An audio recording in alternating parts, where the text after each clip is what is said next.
Samahan niyo po kaming pumasyal sa world class and first dito sa Philippines na matatagpuan sa Barangay Pagkilatan, Batangas City, ang Monte Maria International Pilgrimage and Conference Center. Ito ang pinakamataas na statue ni Virgin Mary sa buong mundo. Ito din ang tinatawag na Mother of all Asia, Tower of Peace ng Batangas City. Ipapakita namin sa inyo kung gaano ito kataas at kung bakit ito dinadayo ng mga turista kahit ongoing construction pa ito.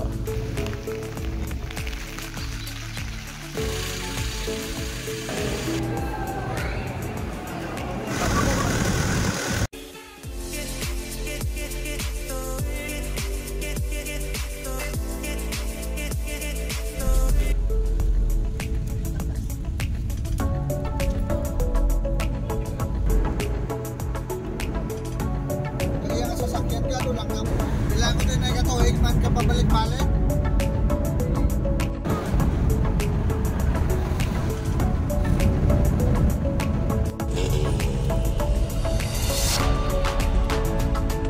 Continue on San Jose, Lamon, Potatoes Road for 3 kilometers.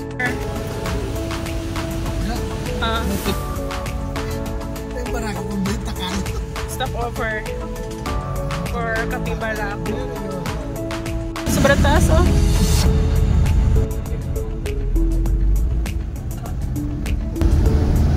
Kaya mo yan? Kaya na sasakyan natin? Barangay Tabangao. Sunod yung Tibiao. Wow. Para saan yung bridge?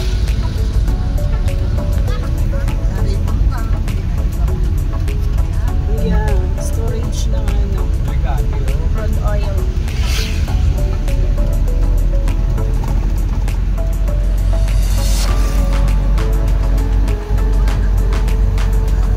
Kita na siya. Kumaka na siminto na.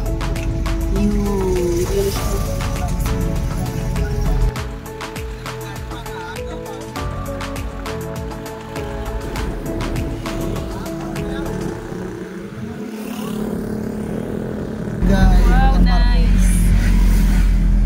Yung sa taas, storage din yan? Then, ewan ko. Baka refinery na yan. Wow.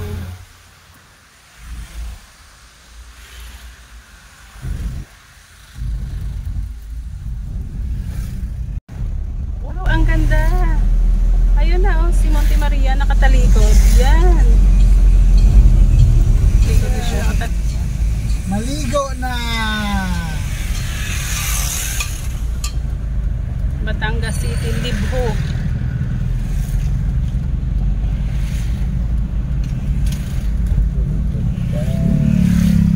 Ano na, o aside na yung nakikita natin. Oh, ayun may... Kanina nakatalikod siya. Ah, hindi.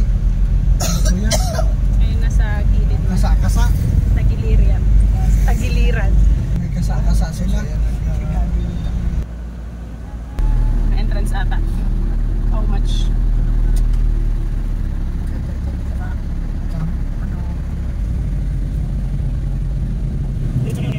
Ay, 200 pesos. Wait lang. Parking fee? Yes po. May entrance pa po? Hindi po. Kasama na po yung sa... Okay, sige. Wait lang. Enjoy your visiting. Take the next left, then turn right. Monte Maria.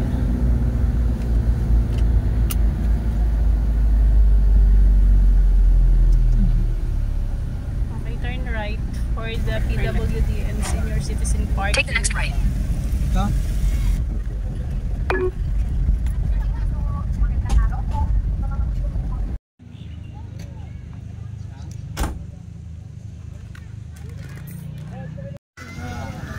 Yun siya. Wala, ang dami. Ha? Pupunta tayo doon mamaya. Ah. Wala siguro.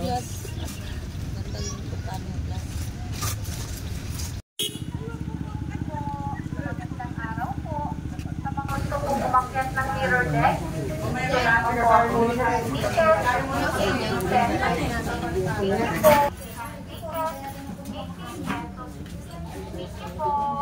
Magandang araw po.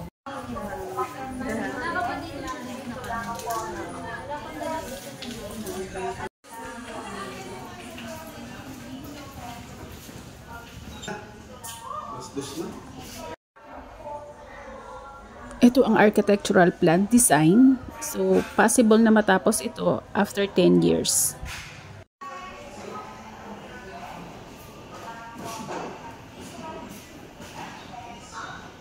Naka-ready na yung mga wirings for cable car. Sa ngayon, nandyan tayo sa may mirror view deck. Siguro paano yung pa-slide ito. Nakita? Di nakita nga. Di nakita nga kami. Sa ngayon, ongoing na yung mga capsule type hotel sa palibot. Imagine pag natapos ito after 10 years. Kahit ngayong hindi pa tapos ito, dinarayo na ito ng mga turista. So, how much more pa kung matapos ito? So, medyo matagal-tagal pa.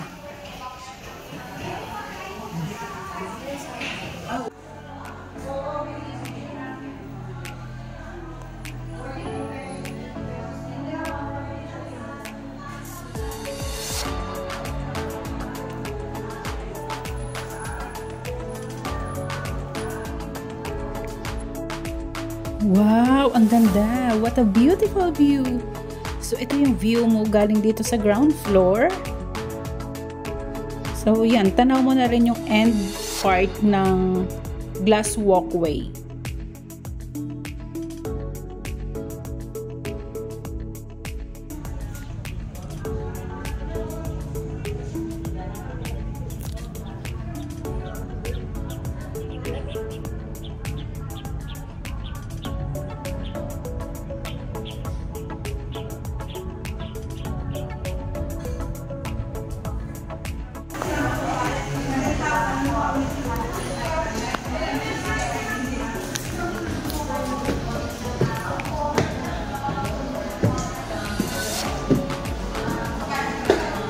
So from here, tanong mo na din siya.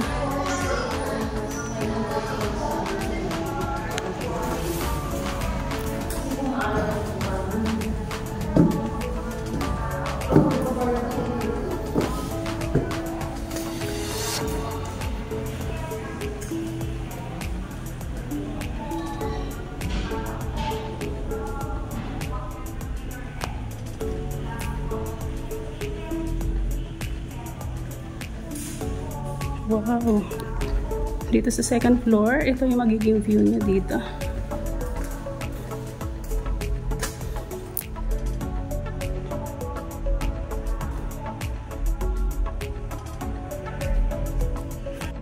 Dito naman sa second floor, merong coffee bar dito. For the meantime, hindi pa siya nag-ooperate. So maybe soon. So this is the second floor. Tuloy tayo doon sa third floor.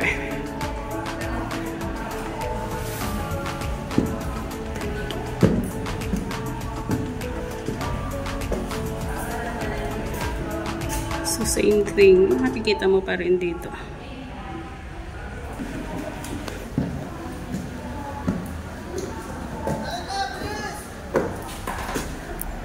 Ayun. Kailangan pala iwanan yung shoes or slippers. Pero pag po nakapaa ako, pwede naman po kayo nakapaa. Okay. Sige po. So, mas preferred ko na lang nakapaa. Ayan, barefoot. So, hindi pwedeng dalhin yung shoes. Ay! Ano ba? Nanginginig ako. Saan kayo magandang? Oy, wow.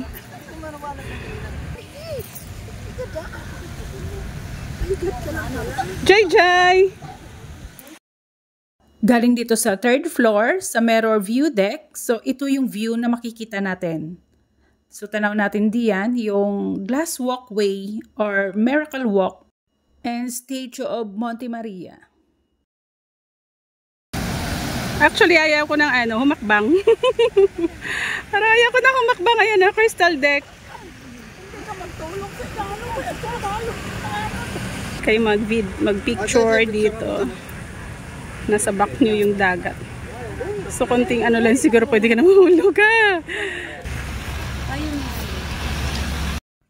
Ito ang pinakamataas na statue ni Virgin Mary sa buong mundo. Ito ang Mother of All Asia, Tower of Peace ng Batangas City. Itinayo ito sa pinakamataas na bahagi ng talampas na may taas na 148 meters above sea level, may taas na 98 meters or 322 feet.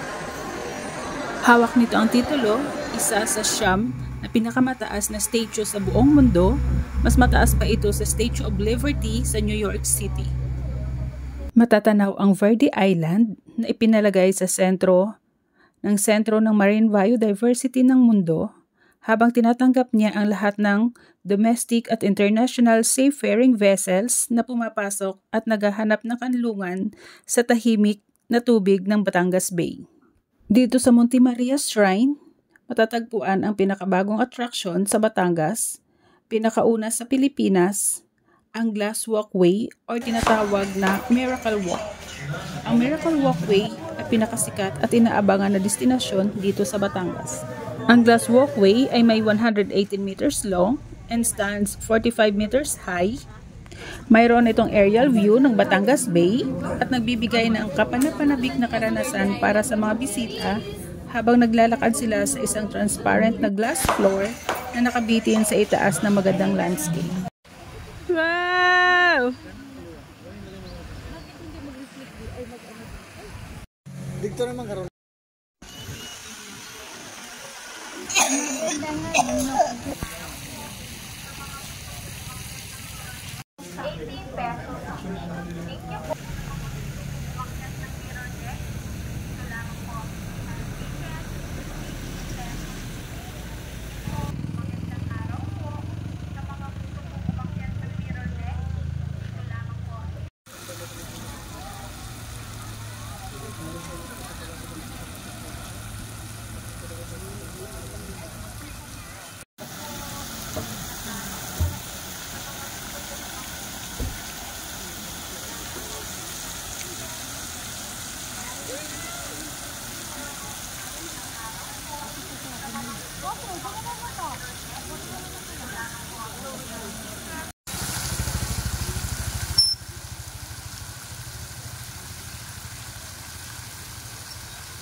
Wala alam kung open na siya. Parang hindi pa ata.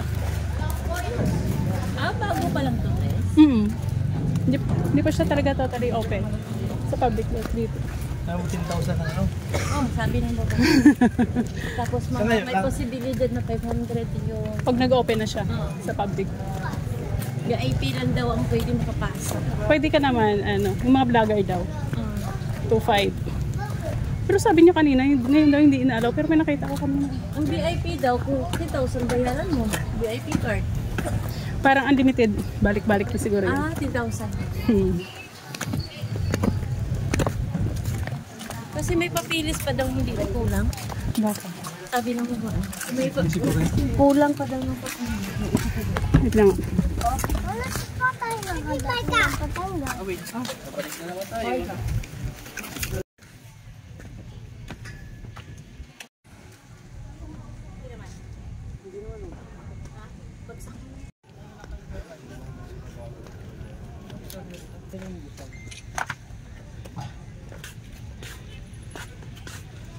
Dati hindi mo na kuha.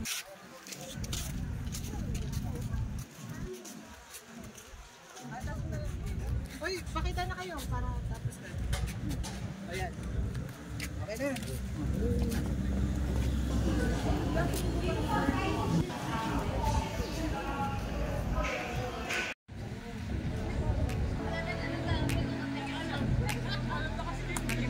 Marami daw hindi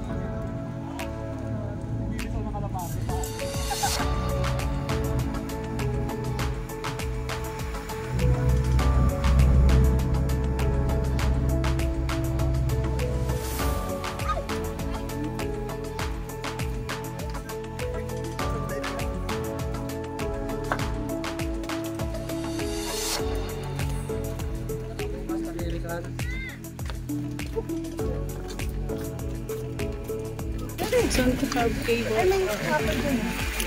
Naglakad kami papunta doon sa Monte Maria Statue around 3 p.m.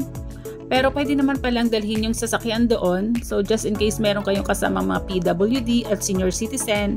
So pwede kayong magdala ng sasakyan paakyat doon sa Monte Maria Statue. Medyo sobrang mataas. So nakakapagod din maglakad. Then around 5 p.m. yung start ng opening ng lights dito sa may baba. So tama lang ito mamaya after na makababa na tayo at makapanood ng aerial view doon sa 17th floor ng statue ni Monte Maria.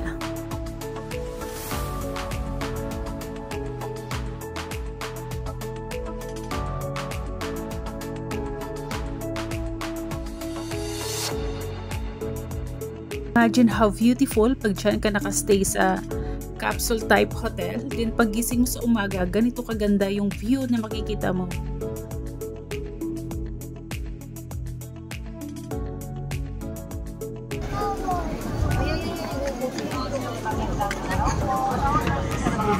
Umakyat sa kamay ni Mama Mary. Sa loob lamang po ang pilihan ng ticket. May elevator naman po. Regular 1. Senior student, WD 100. Need ID po. WD 100.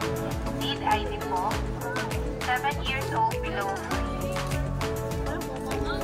Sa mga gusto pong mag-telescope, insert 4-5 pesos coin. Sa mga gusto pong bumili ng pasalubong, meron din pong tinda sa loob. Sa mga gusto pong mag-telescope, insert 4-5 pesos coin. Sa mga gusto pong bumili ng pasalubong, meron din pong tinda sa loob.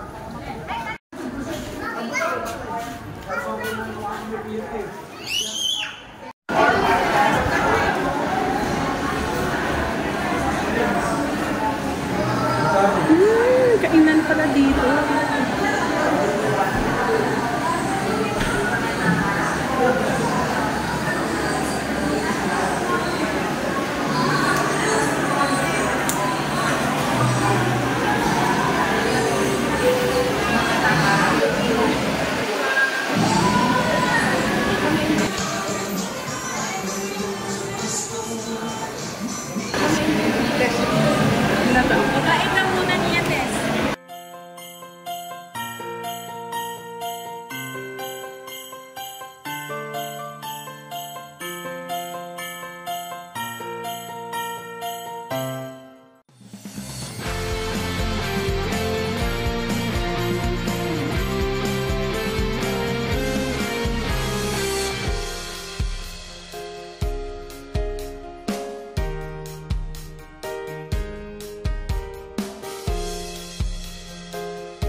Thank you.